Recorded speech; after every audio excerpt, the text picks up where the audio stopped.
Представители осетинских фамильных советов расписались в Кодексе чести Фазахш. Торжественная церемония прошла в Осетинском театре. Теперь каждый из тех, кто оставил свою подпись за поступки своих младших, отвечает перед другими фамилиями.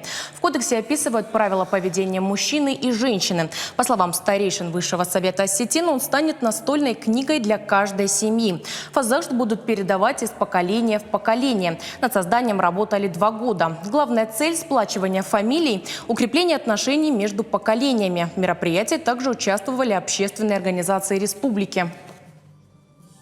Не один день, не один год долго пришлось к этому идти, но мы пришли. Все вопросы, которые связаны с нашим подрастающим поколением, с нашим будущим, они легко будут решаться, потому что каждый уже будет чувствовать ответственность за поставленную роспись от фамилии.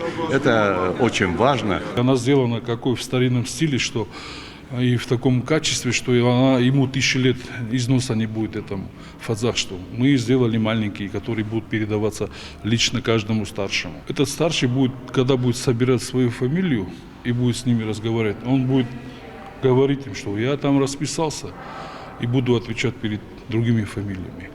Я взял обязательства и обязанности, что я буду за это вести ответственность, потому что наша фамилия должна быть лучше других, ну, условно я имею в виду, красивее других, достойнее других. Вот суть в чем этого всего мероприятия.